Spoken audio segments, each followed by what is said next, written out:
Good morning students, welcome to the science for public school.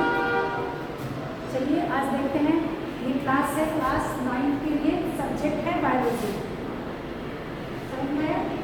और topic है animals tissue. Yesterday I taught you about the connective tissue and types of connective tissue. First type is fluid connective tissue. पहला क्या है? Fluid connective tissue. Fluid connective tissue का मतलब होता है, fluid का मतलब क्या? लिक्विड फॉर्म, ठीक है ना? लिक्विड फॉर्म, लिक्विड फॉर्म में हमारे बॉडी के अंदर में ब्लड और लिम्फ है, ठीक है? लिम्फ भी ब्लड है, जो हमने प्रीवियस वीडियो में आपको बताया था कि lymph is a type of blood but without RBC, जिसमें आरबीसी नहीं होगा, इसलिए इसका कलर जो है वो रेड नहीं होगा, ठीक है? तो देखिए ब्लड के बारे में क्या है। ब्लड क्या है? It is a red coloured viscous tissue, ठीक है, which flows in the entire body in the blood vessels। यानी ब्लड जो है वो रेड कलर का विस्कस बहुत गाढ़ा, जिसका pH अप्रॉक्स 7 pH इसका कितना होता है? pH होता है 7.4, ठीक है ना? यानी ये क्या हो गया? थोड़ा बेसिक हो गया। एसिडिक कहाँ तक रहता है? 7 से नीचे, ठीक है? और 7 जो है वो न्यूट्रल है, न्यूट्रल से थोड़ा ये बेसिक हो जाता है, यानी इसका टेस्ट थोड़ा कड़वा हो जाता है, ठीक है? तो ये रेड कलर विस्कस टिश्यू है, जो कि विस्कस मतलब कि थिक टिश्यू है, गाढ़ा टिश्यू है, ठीक है? Which flows the entire body, जो हमारे बॉडी के अंदर में intra vessels, blood vessels, arteries, when और कैपिलरीज में घूमते रहते हैं, ठीक है? The liquid form of blood is called plasma. Blood में दो तरह के सब्सटेंस हैं, एक लिक्विड फॉर्म है, एक लिक्विड फॉर्म है। लिक्विड फॉर्म को प्लाज्मा बोलते हैं। क्या बोलते हैं? Plasma, sorry plasma. और सेल्स को यानी सॉलिड फॉर्म को बोलते हैं, सॉलिड फॉर्म को बोलते हैं कॉर्पसल्स, जिसमें 3 तरह के कॉर्पसल्स हैं। एक है आरबीसी, डब्ल्यूबीसी और प्लेटलेट्स, ठीक है? ये उस प्लाज्मा में जाकर डिजॉल्व है, समझ में? जैसे एक सॉल्यूशन बनता है चीनी और पानी का शरबत, तो पानी होना चाहिए लिक्विड, यानी एक सॉल्यूशन के लिए, एक शरबत बनाने के लिए हमको चीनी भी चाहिए, सॉलिड चीज, और पानी भी चाहिए, ठीक है ना? तो वो सॉल्यूट और सॉल्वेंट दोनों चाहिए, नींबू चाहिए, तो ये सब सारी चीज़ें शरबत की तरह बना हुआ है, सॉल्यूशन बना हुआ है, समझ में आया? नेक्स्ट देखिए, plasma is a pale yellow coloured fluid consist of proteins, ठीक है? प्लाज्मा जो consist of approx 90 to 92% water, ठीक है ना? और बाकी सब जो है वो प्रोटीन्स हैं, और क्या हो सकते हैं? न्यूट्रिशंस हैं, हार्मोन्स हैं, सब। लेकिन सबसे ज़्यादा क्या है? लिक्विड फॉर्म, ठीक है, जिसको कहते हैं वाटरी फॉर्म, यानी 90 से 92%, 90 to 92% केवल पानी है, ठीक है? और बाकी जो है प्रोटीन्स हैं और हार्मोन्स हैं, देखिए ध्यान दिया है, प्रोटीन्स हैं, हार्मोन्स हैं और कुछ आयंस, ठीक है ना? आयंस हैं, ठीक है? और न्यूट्रिशंस भी इसमें प्रेजेंट है, समझ में? इसमें ब्लड के प्लाज्मा में, तो प्लाज्मा का 90% या 92% पानी है, और बाकी जो है प्रोटीन में क्या क्या है? एल्ब्यूमिन, ग्लोब्यूलिन और फाइब्रिनोजिन। प्लाज्मा प्रोटीन में है एल्ब्यूमिन, ग्लोब्यूलिन और फाइब्रिनोजिन, ठीक है? एल्ब्यूमिन जो है वो वाटर कंसंट्रेशन को मेंटेन करता है, वाटर कंटेंसिटी को मेंटेन करता है, अवेलेबिलिटी को मेंटेन करता है, ठीक है ना? बॉडी में, जिसके कारण वाटर ब्लड अपने उसी फॉर्म में, उसी लिक्विड फॉर्म में प्रेजेंट होता है, समझ में? ग्लोब्यूलिन जो है वो इम्यूनिटी पावर को इंक्रीज करता है, ग्लोब्यूलिन, ठीक है? हमारे अंदर जितने भी जो एंटीबॉडी बनाना होता है वो ग्लोब्यूलिन का काम करता है। ग्लोब्यूलिन एक प्रोटीन है जो कि इंकरेज करता है किसको? बनाने को, प्रोटीन बनाने को, ठीक है ना? या फिर ये ग्लोब्यूलिन जो है वो क्या मदद किया? जो एंटीबॉडी बना, जो इम्यूनिटी सिस्टम को मजबूत किया, स्ट्रॉन्ग किया, इम्यूनिटी पावर को बढ़ाया, वो है ग्लोब्यूलिन। और वाटर कंटेंसिटी को भी ये इंक्रीज करता है, बढ़ा मेंटेन करता है, मेंटेन करता है।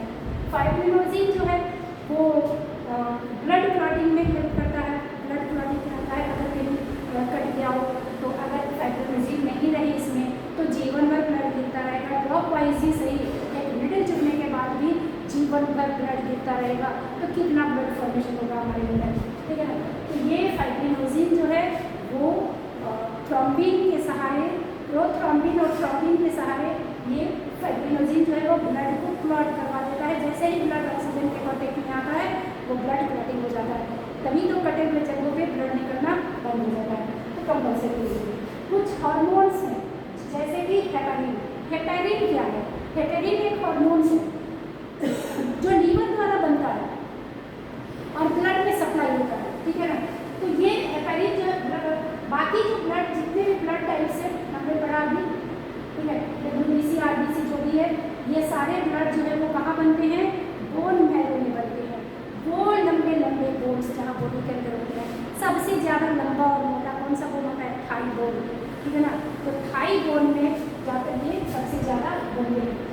लेकिन जो हेपेरिन जो है वो थाई बोन में या बोन मैरो में नहीं बनता, वो से लीवर बनाता है, ठीक है। तो ये जो है वो एंटीकोगुलेटिंग है, यानी बाहर में ब्लड आने पे जैसे ही क्लॉट हो जाता है फाइब्रिनोजिन के कारण, हो जाता है ना, जैसे ही कटता है बाहर आता है ब्लड क्लॉटिंग कर जाता है। किसके कारण? फाइब्रिनोजिन जब ऑक्सीजन के साथ कॉन्टेक्ट किया। वही अगर ऑक्सीजन हमारे बॉडी के अंदर में वेसल्स के में घूम रहे हैं ब्लड के साथ, जैसे ये प्लेटलेट्स में फाइब्रिनोजिन भी घूम रहा है, और जैसे ही हमने ब्रीदिंग किया और हमारा ब्लड जो ऑक्सीजनेटेड हो गया, जिसमें ब्लड ऑक्सीजन साथ में चल रहे हैं और उसके बीच में भी ये फाइब्रिनोजिन प्रेजेंट है और ऑक्सीजन भी प्रेजेंट है, तो वहाँ पर भी ब्लड जम सकता है। इसलिए वहाँ पर ब्लड को जमने से रोकने के लिए, हमारे बॉडी के अंदर वेसल्स में ब्लड को जमने से, क्लॉट करने से रोकने के लिए हेपेरिन काम आता है, जो अंदर अंदर ब्लड के बीच में ऑक्सीजन और प्लेटलेट्स के बीच में या ऑक्सीजन और ब्लड के बीच में घुस जाता है, फाइब्रिनोजिन के बीच में घुस जाता है, कहता है कि तुम्हें जमना नहीं है। कहाँ जमना है? बाहर जाके जमो, कट जाओ, बाहर जाओ, जमते रहो। तो ये हेपेरिन को लीवर सेपरेट करता है और ब्लड में मिला देता है। बहुत ही इंपॉर्टेंट ये टर्म्स है, हार्मोन्स है, ठीक है। और कुछ आयन्स होते हैं जैसे सोडियम आयन्स, क्लोरीन आयन्स, ठीक है, ये ब्लड में प्रेजेंट होते हैं। यही तो इनका pH बना देते हैं 7.4, ठीक है ना। अदरवाइज ये क्या होते हैं? न्यूट्रल होते हैं या एसिडिक होते हैं, लेकिन ये क्या है? बेसिक है। और देखिए and nutritions like glucose, fat, और इनके साथ न्यूट्रिशन भी चलते रहता है, साथ ब्लड न्यूट्रिशन भी लेते रहते हैं। जितने भी न्यूट्रिएंट्स हैं सारे, हमने दो का ही नाम दिया, इस एडिशन में डाल दिया, क्योंकि ग्लूकोज है, फैट है, प्रोटीन है, जितने भी हमारे टाइप्स ऑफ न्यूट्रिशंस हैं वो 4-5-6 टाइप्स के न्यूट्रिशंस है, विटामिन है, मिनरल्स है, ये सारे ब्लड में कैरी होते हैं, फ्लो करते हैं किनके द्वारा? ब्लड के द्वारा, ठीक है ना। और ब्लड में किसके द्वारा? ब्लड प्लाज्मा के द्वारा, ठीक है ना। ब्लड प्लाज्मा उसको कंट्रीब्यूट करवाता है from one part two another part. समझ में आया आपको? चलिए नीचे देखते हैं, blood also contains red blood corpses. अब ये जो हमने सॉलिड वाला दिखाया था, इस सॉलिड में क्या है? लिक्विड में प्लाज्मा में सबको कैरी कर दिया, इसी प्लाज्मा में सॉलिड फॉर्म भी मिला हुआ है जिसको कॉर्पसेस कहते हैं, यानी सेल्स कहते हैं। सेल्स का स्मॉलेस्ट फॉर्म कॉर्पसेस है, ठीक है ना। जैसे एक ड्रॉप वाटर, तो एक ड्रॉप का या एक ड्रॉप ब्लड, तो एक ड्रॉप जो है वो थोड़े बहुत सारे उसमें ड्रॉपलेट्स मिले हुए, यानी उसका सबसे सिंगल फॉर्म क्या होगा? ड्रॉपलेट्स, ड्रॉप का। इसी तरह से सेल्स का छोटा यूनिट कॉर्पसेस, ठीक है ना। आप देखिए नीचे, ब्लड ऑल्सो कंटेन्स RBC, यानी रेड ब्लड कॉर्पसेस, जिसको RBC बोलते हैं, ठीक है ना, शॉर्ट फॉर्म में। और इसका लैटिन नाम है राइथ्रोसाइट्स। राइथ्रो मीन्स रेड और साइट्स मीन्स सेल, ठीक है ना। तो इसका नाम है राइथ्रोसाइट्स। यहाँ पर देखिए व्हाइट, सेकेंड है व्हाइट ब्लड सेल्स, जिसको WBC कहते हैं, या व्हाइट ब्लड कॉर्पसेस, जिसको WBC कहते हैं। सेल्स या कॉर्पसेस बोलने में कोई दिक्कत नहीं है, कुछ भी आप बोल सकते हो, कोई नहीं काटेगा। WBC ल्यूकोसाइट्स, ठीक है, तो ल्यूकोसाइट्स कहते हैं WBC को। इसका लैटिन नाम ल्यूको मतलब कलरलेस, कोई कलर नहीं, ल्यूको मतलब ल्यूकोप्लास्ट हमने प्लांट में पढ़ा था, तो ल्यूको मतलब कोई कलर नहीं, और साइट्स मतलब अभी हमने बताया क्या? सेल्स, ठीक है ना। And blood platelets, blood platelets, ठीक है, तो ये ब्लड प्लेटलेट्स भी कलरलेस है। ब्लड प्लेटलेट्स बोन मैरो में बनता तो नहीं है, बट बोन मैरो से ही निकलता है, क्योंकि बोन मैरो में जब का फॉर्मेशन हो रहा होता है उस समय कुछ बोन मैरो रप्चर कर जाते हैं, ब्रेस्ट कर जाते हैं, टूट फट जाते हैं, फेयर एंड टेयर हो जाते हैं, क्षतिग्रस्त हो जाते हैं, जिनका छोटे छोटे टुकड़े इस ब्लड में फिर से मिल जाते हैं और ये पूरे बॉडी में पहुँचते हैं। वो बोन मैरो का टुकड़ा है, ठीक है ना, ब्लड का टुकड़ा नहीं है, बोन मैरो का टुकड़ा है जो कि पूरे बॉडी में जाता है और वो भी हमें प्रोटेक्ट करते हैं, रेगुलेशन में भी मदद करते हैं, चिपकने नहीं देते हैं, ठीक है ना, और एंटीबॉडी बनाने में भी काम आते हैं, एल्बुमिन भी रखते हैं, ग्लोबुलिन भी रखते हैं, ये भी वो सारा कैरी करते हैं और हेल्प करते हैं इस प्लाज्मा को ताकि वो अपने फंक्शन को सही तरीके से कर सके।